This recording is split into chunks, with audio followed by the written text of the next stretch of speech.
Welcome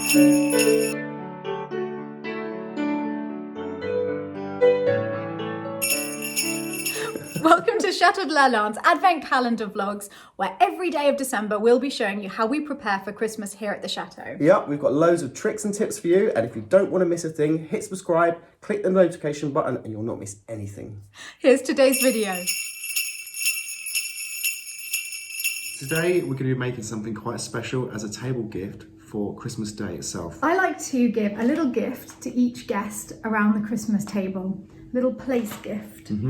And this year we came up with the idea of making candles, but based on the gifts of the three kings. Gold, frankincense and myrrh candles. The three kings, Caspar, Balthazar and Melchior, are traditionally believed to have brought gold, frankincense and myrrh to Jesus. Gold is easy for us to grasp, but the other two are slightly more baffling. Both frankincense and myrrh are resins from trees, and they're harvested by making a small cut in the bark, out of which the sap flows and hardens and can be just pulled off. Frankincense is used as incense in churches. In fact, its name, franc incense, comes from the old French word franc, which means pure, so it means pure incense. It's been traded on the Arabian Peninsula for over 6,000 years and was first brought to Europe by Frankish crusaders. There are beautiful reliefs in the temple of Queen Hatshepsut showing an expedition that she sent, and the hieroglyphic inscriptions say the vessels were loaded with large quantities of the wonders of the land of Punt, with all the precious woods of the land of God, heaps of gum of myrrh and living myrrh trees. Myrrh was the base of many of the most famous perfumes in Egyptian times, which would certainly have been worn by Cleopatra, but it was also closely associated with death because it was used in their mummification process, so much so that many mummies still smell of myrrh to this day. And we didn't want to go crazy with the price because Christmas is obviously pretty expensive anyway, and getting yet another gift for each person around the table can add up. So we went to the local charity shop and found some really beautiful crystal glasses. And the idea is that we'll turn these crystal glasses into our gold, frankincense and myrrh candles. So they'll be scented with frankincense and myrrh. And because gold has no scent and is not going to help us in the candle, we've decided to gild the interior of the whole glass so that as the candle burns down, it will flicker through gold leaf. We haven't gone crazy. The gold leaf is imitation gold leaf for this, except because we don't want to be cheating our guests with the gold, frankincense and myrrh, we have a tiny bit of real gold leaf. Just a little tiny bit. And that will go on top of the candle at the very end of the process. So there's real gold, frankincense and myrrh. Well, first of all, you're going to need some glasses. Choose something that's going to go well with the decoration of your table. I knew that I wanted one splash of gold at each place, so this is ideal. You don't have to do this, but we're going to do it because it's very pretty and it's really going to show off the fact that it's gold, frankincense and myrrh. First of all, you're going to shake up your bottle of gold leaf glue, and I'm going to put some of that just in a little tray. Not too much because a little goes a long way. What you're going to do is you're just going to coat from the bottom up in long stripes all the way around, twisting the glass slowly with your hand whilst doing upward strokes from the centre of the glass at the bottom right to the rim. I'm never happier than when Michael's holding a paintbrush. It always means great things ahead. And that is now completely coated all the way around. And you see this glue has got like a bit of a blue tint to it. And that is only blue whilst the glue is wet, so that you know when it goes clear and you can't see the blue anymore that it is dry. And leave that to dry to an almost touch dry finish for about 20 minutes. In the meantime, I'm going to sit and do all the rest of them because we've got 12 to make. Oh, I thought we were going to sit and have a cup of tea. No, sorry, the work continues. The work continues. I better get the glasses. No rest of the wicked. This is quite soothing.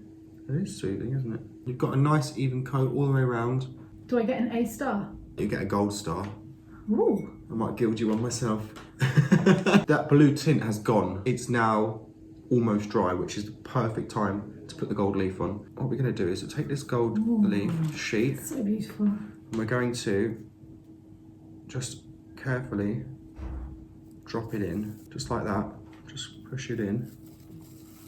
And now we're going to start pushing it down with the brush. Now it's not going to cover all parts of the glass at once. You probably need maybe 2 or 3 of these sheets. Now you can see that a sheet of gold leaf's gone in there, but it hasn't covered all of it. So we're going to need another one now. And Stephanie, you're going to do this bit. I want you to take a sheet of this gold leaf, just pick it up Oh, there's no weight. How strange to pick something up and feel actually no weight. I'll just drop it into the glass. And now leave that bit hanging out like that. Yeah? Yeah. So take your brush and just press down. It feels so luxurious and Christmassy to be doing this. Goldfinger.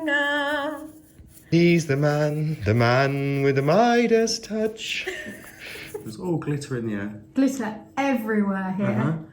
Now, if you don't want your house covered in gold leaf flakes, because it does look like gold glitter, I'd probably recommend this doing it outside. Who wouldn't want their house covered in gold leaf? Well, I mean, if it's Christmas, it really doesn't matter if your house is covered in gold leaf. It's going to look quite pretty. Gold leaf. I love it. The whole air is sparkling. It's magical. It's like fairy dust. Now that's quite good, Stephanie. We're going to leave these to dry overnight and we're going to come back to it tomorrow. It's probably not a good idea to pour your hot wax straight in there because the glue's not completely dried yet. Right. Back here in the morning. Right. Yeah, back in the morning. Michael can do anything except get up early. Yeah, me too. You put it all over your face.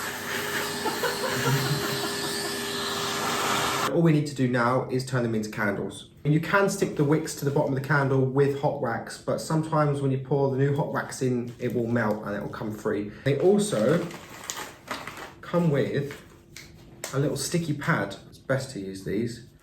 Very carefully, drop it down into the center of your candle. And now that wick is perfectly stuck to there. Now the next stage is to take your wax and melt it.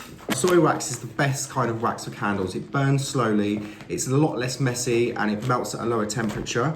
Beeswax will make it more luxurious, it will have a nice scent to it, and it also will make that candle burn for a very long time. So I'm going to use about 2/3 of soy wax to 1/3 of beeswax.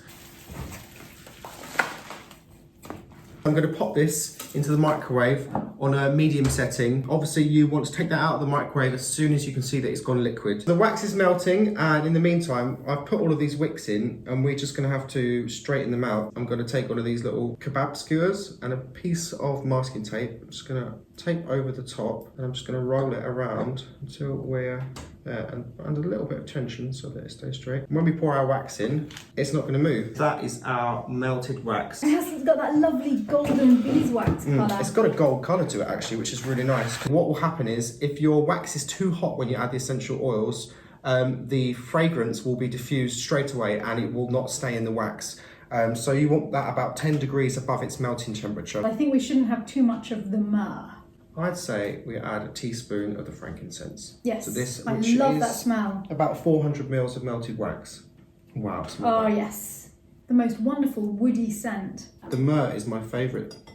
I'm going to fight now because the frankincense is my favourite. I don't think we want too much martyrdom, suffering, death and anointing oil for the dead in our candle, just a touch of it. Add a bit more of the frankincense. Yeah, I like that. I can smell that now. That's beautiful. It smells opulent. It smells expensive. The moment of truth. Look at this. It's been left to set overnight and it's ready. Oh, and you've put gold on top. Yeah, what I did is I got some real gold leaf, but obviously it's quite expensive, so you can't use that much. So I just put a little bit on top after it had set. So there you go. We've got gold on top, frankincense and myrrh in one candle. Perfect, but now we have to smell it. It smells quite nice just as it is, but we need to light it. So let me just trim off the wick and probably want to leave it about 2.5 centimetres. Perfect. This is the room that they'll be in when we have dinner on Christmas Day. Here goes. Let's see if it works. Well, so far so good. We made those. We did make those. Look at that. Burning perfectly. Looks beautiful. And perfect gift for your guests on Christmas Day. How does it smell, Steph? It smells really good. It's still very delicate because there's barely any wax that's actually melted yet. But already I can smell it. There you go, Stephanie. Your very own gold, frankincense and myrrh candle. Thank you so much. I think I'm going to go and take this up to my room tonight and have it scenting my bedroom. Merry Christmas. Merry Christmas.